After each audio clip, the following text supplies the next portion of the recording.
Bem, meus irmãos, vamos para a nossa sessão de perguntas e respostas. Aliás, na próxima quarta-feira, nós vamos cuidar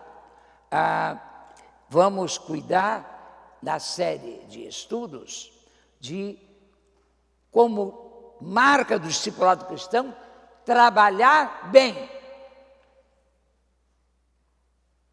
Um bom discípulo de Jesus trabalha. Jesus disse: meu Pai trabalha até agora, e eu também. Então, nós devemos ser imitadores dele. Vós sereis meus discípulos, se fizerdes o que eu vos mando. Basta ao discípulo ser como seu mestre. E Jesus era trabalhador. Jesus não tinha preguiça.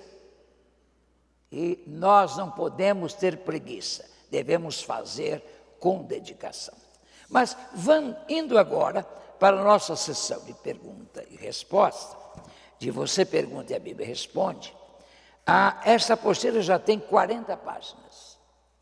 Então, se houver mais perguntas, nós iremos talvez a 60 páginas, porque vai ser até a última quarta-feira de junho. Então, vocês tendo perguntas, me encaminhem. Mas a pergunta de hoje, que nós vamos ver, é a seguinte: é sobre o dilúvio. Sobre o dilúvio. Meus irmãos, o dilúvio foi universal? Essa é a pergunta feita pelo nosso lente. Foi universal ou foi localizado? Como foi o dilúvio? Há cientistas, há estudiosos que acham que o dilúvio foi localizado. O dilúvio aconteceu numa região do Oriente Médio. Agora, como pode ser localizado se a água se espalha? Então, é uma coisa meio estranha, a questão da localização do dilúvio. Mas vamos ver aqui. Eu estou procurando sobre o dilúvio e não estou achando o dilúvio. Será que o dilúvio levou o meu estudo? Deixa-me aqui procurar direitinho. Que negócio é esse? Não, senhores, o dilúvio está aqui. Achei. Vejam só.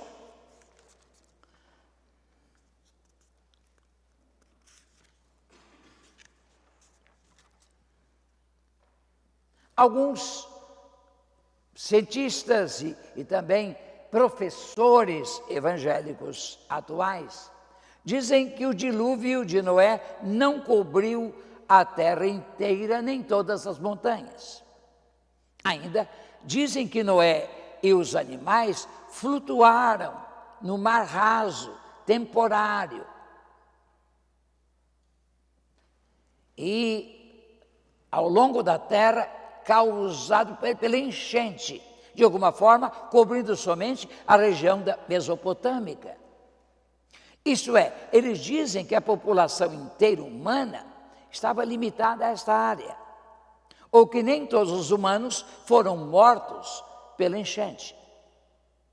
Há evidências bíblicas reais para essas ideias, ou quais as evidências que nós encontramos nas Escrituras? Esse estudo que pesquisei oferece 9 evidências bíblicas. Que evidência? Evidência é a clareza com que o verdadeiro se impõe a nós. Esse é o conceito de evidência. Primeira, todas as montanhas foram cobertas. Os topos de todas as montanhas debaixo de todo o céu estavam ao menos 6 metros abaixo d'água. Gênesis 7, 19 e 20. Seria um absurdo pensar que uma enchente cobrindo as mais altas montanhas do Oriente Médio não afetariam o resto do mundo. Além disso, as águas permaneceram nesta altura fantástica por 5 meses. Gênesis 7, 18 a 24 e 8, de 1 a 5. A área era enorme, a arca era enorme. A arca era necessária para prevenir a extinção de humanos e de animais, todos os seres que respiravam, seres vivos. Os peixes não precisaram ir para a arca, porque o ambiente deles é água. Se a enchente fosse meramente local, Deus poderia tê-los enviado a uma parte segura do mundo. Deus alertou Noé sobre a enchente 120 anos antes. Com certeza, Noé e sua família poderiam ter viajado para um local seguro antes disso. Como lá no Ocidente Asiático, os elefantes perceberam que haveria um tsunami. Eles perceberam, ouviram sons e começaram a subir montanha acima. Os que seguiram os elefantes foram salvos daquele tsunami. E os que ficaram lá embaixo foram arrastados. Lembram-se daquela cena? A televisão mostrou para todos. Ora, era enorme. Se a enchente fosse meramente local, Deus poderia tê-los mandado subir para uma área mais segura. Também, se a enchente fosse local, a arca era desnecessariamente grande. Até que os primeiros navios de metal fossem construídos nos tempos modernos, a arca foi o maior navio já construído. Ela era suficientemente grande para abrigar e proteger pares representativos de cada tipo de animal terrestre que respirava. Os humanos popularam o mundo inteiro. Depois de mais de 1.600 anos de habitação da Terra, a população do planeta era claramente grande, milhões, quem sabe bilhões. A Bíblia confirma que o homem havia se multiplicado sobre a face da terra, Gênesis 6:1. Violência e corrupção encheram a terra, Gênesis 6:11. A Bíblia deixa claro que o ser humano não existia somente na região de Mesopotâmia, sua região entre rios, Tigre e Eufrates, região muito pequena para tão grande número de habitantes. Todos os seres humanos foram mortos. A Bíblia ensina com clareza que toda a carne pereceu, Gênesis 7:21. Gênesis 9:1 informa ou confirma que somente foi salva a família de Noé e que todas as criaturas humanas são descendentes dessa família. Todos os seres humanos, os seres que respiravam, animais terrestres, morreram. Todos os animais que respiravam morreram, menos os que foram trazidos na arca. Gênesis 7:21, 6:17, 9:16. Se somente tivessem morrido os animais de localização geográfica específica, seria desnecessário que Deus protegesse os pares ou casais na arca, construída por Noé, por ordem de Deus. Ele, o Senhor, não queria a extinção dessas espécies de animais. A salvação noéica foi também uma salvação ecológica. Isso é muito importante. Aliás, a redenção também prevê a redenção do mundo. Paulo diz que o cosmos geme, como com dores de parto, esperando a redenção. Então, o mundo inteiro, o cosmos, aguarda a manifestação dos filhos de Deus. A promessa de Deus por meio do arco-íris. Deus prometeu que jamais destruiria o mundo com águas do dilúvio, semelhante àquele descrito na sua palavra, Gênesis 8:21, 9:8-17. Essa promessa é demonstrada pelo símbolo do arco-íris, quando nós vemos depois de uma tempestade, uma chuva forte, nós vemos no céu.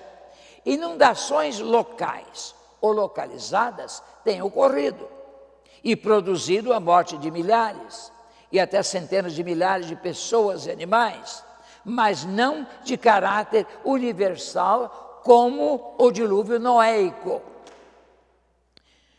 Por que permanecer na arca um ano? Noé permaneceu na arca mais de um ano.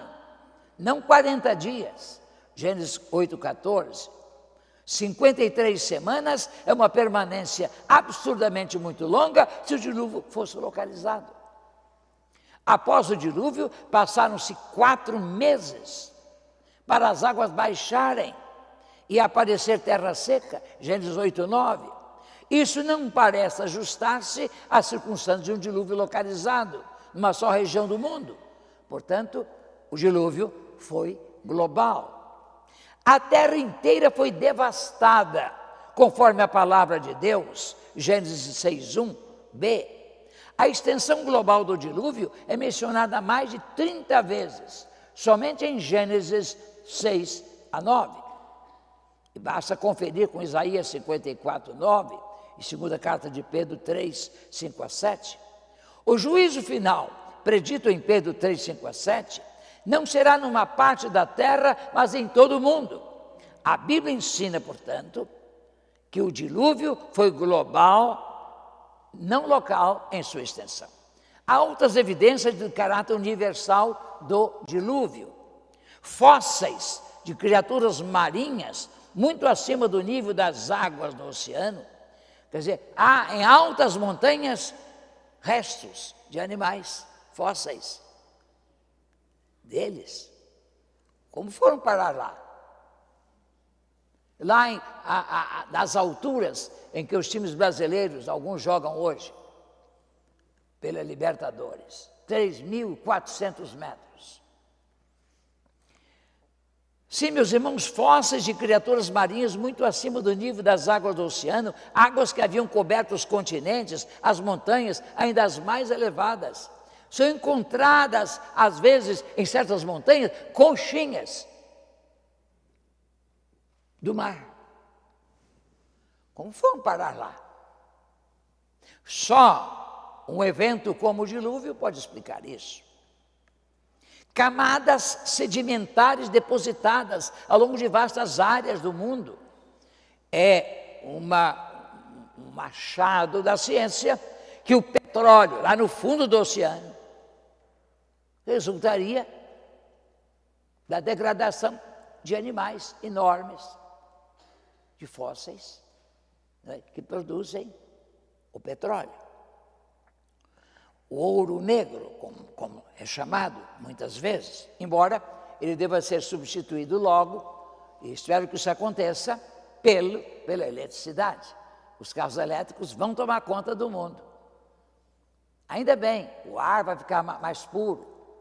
Só que a gente não vai ter condições, por um tempo, de comprar um bichinho daquele. Não é? Agora, sedimentos transportados por longas distâncias. Há sedimentos que foram transportados milhares de quilômetros. Rápida ou nenhuma erosão entre as camadas ou estratos que lá ficaram. O depósito de muitos estratos ou camadas em rápida sucessão. Há no Brasil mesmo evidências extraordinárias desses restos, não é? Dos animais, dos fósseis e das camadas transportadas pelas correntes que tomaram conta do mundo. Agora, o cientista que elaborou essas questões diz assim: e agora? A história bíblica é totalmente confiável desde a criação, ou formação do homem do pó da terra, ao dilúvio universal e à vinda de Jesus Cristo. Não é suficiente, entretanto, ter as evidências.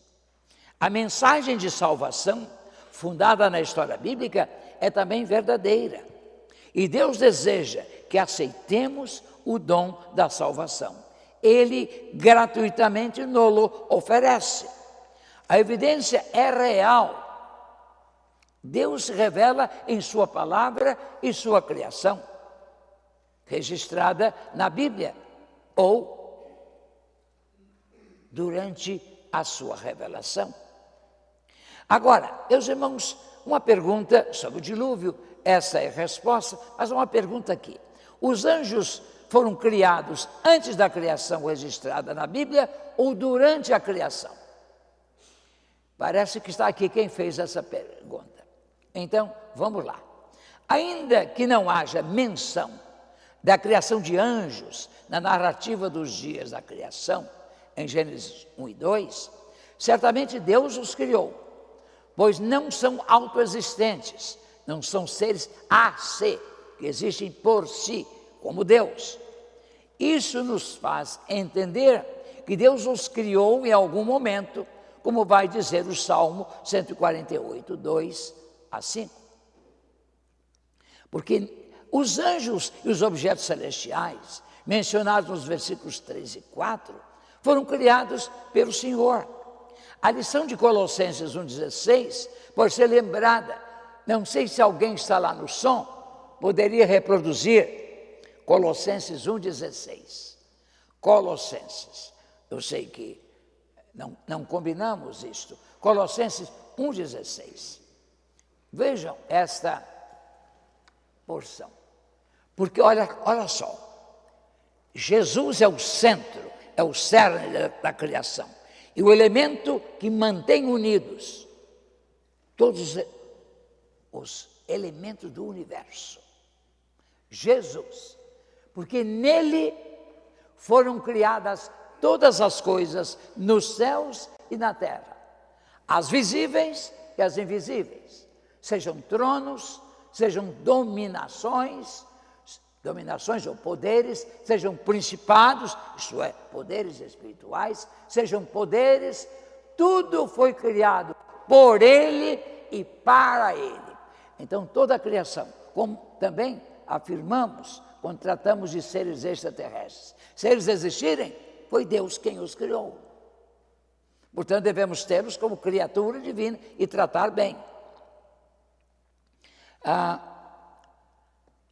Pondera Erickson, que é um teólogo que escreveu Teologia Cristã, uma obra grande, muito importante, e com ele concordo, que os anjos foram criados diretamente em um só momento, uma vez que eles não têm capacidade de propagar-se de forma normal. Jesus diz em Mateus 22:30 que os anjos não se casam nem dão em casamento.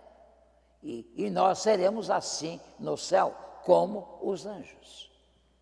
E não somos informados de nenhuma criação direta de Deus depois da obra criadora completada em Gênesis 2, 2 e 3.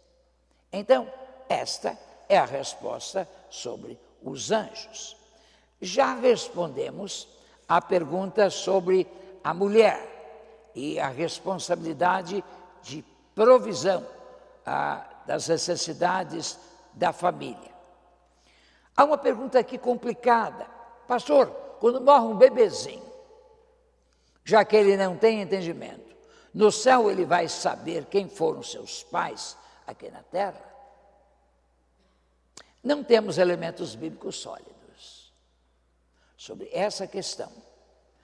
Mas há estudos e suposições que podem nos ajudar. Há um site chamado GodQuestions.org. Oferece algo para refletir e que compartilho com o leitor, e hoje com o ouvinte. Faço do texto em inglês, que posteriormente vou traduzir na composição da apostila, que mandarei imprimir no fim de junho, on demand, de acordo com o pedido. Se houver 10, serão feitas 10. Se houver 20, 20 e assim por diante. Nós nos